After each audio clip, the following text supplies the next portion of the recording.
সাইয়েদনা সুলাইমান বললেন, আল্লাহ, গোটা বিশ্বের সব প্রাণীকুল, পশুকুল, জিনকুল সবাইকে আমি একবেলা লাঞ্চ খাওয়াবো। আল্লাহ বললেন, নো সুলাইমান, এটা তোমার কাজ না, এটা আমার কাজ, তুমি পারবা না।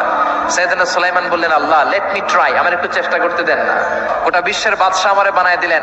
সুলাইমান আলাইহিস সালামের জোরাজুরির কারণে আল্লাহ বললেন, ওকে, ট্রাই করে দেখো পারো কিনা। সাইয়েদনা সুলাইমান আলাইহিস সালামের অনুসারী ছিল জিনেরা। জিনের বাদশারে বল, যাও সাগরের পাড়ে 40 কিলোমিটার জায়গার মধ্যে খাবারের আয়োজন করো।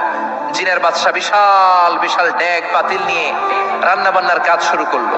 তো 40 কিলোমিটার জায়গার মধ্যে খাবারের আয়োজন করা হলো। সুলাইমান আলাইহিস সালাম বললেন, রান্না করতে থাকো। করতে করতে বিশাল রান্নার স্তূপ, বিরিয়ানির স্তূপ, খিচুড়ির স্তূপ, কোরমার স্তূপ, সব কিছুর স্তূপ করা হলো 40 কিলোমিটার এরিয়া নিয়ে। সব যখন রান্না শেষ, চলে এলো সেই মহেন্দ্রক্ষণ। সুলাইমান আলাইহিস সালাম উদ্বোধনী ভাষণ দিবেন। উনি উদ্বোধনী বাক্যে বললেন, আমি বেশি কিছু বলতে চাই না, লাইনে লাইনে আসো, তোমাদেরকে খাবার দেয়া হবে সকাল থেকে সন্ধ্যা পর্যন্ত।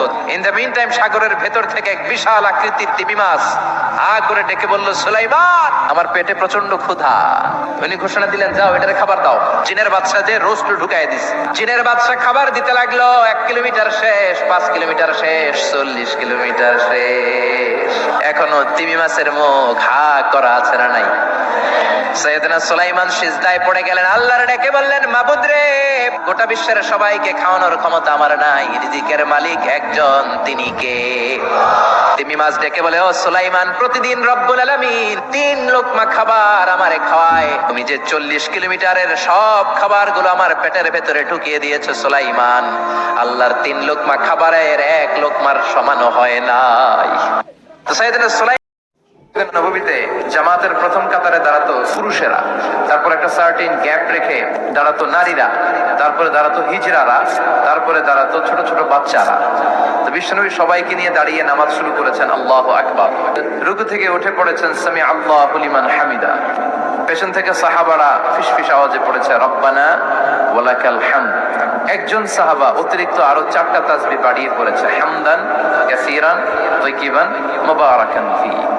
সালাত শেষে বিশ্বনবী সাহাবীদের দিকে লক্ষ্য করে বললেন যে, এই 4টা তাসবিহ কে পড়েছে? এটা তো আমি শিখাই নাই। কেউ দাঁড়ায় না, ভয়ে।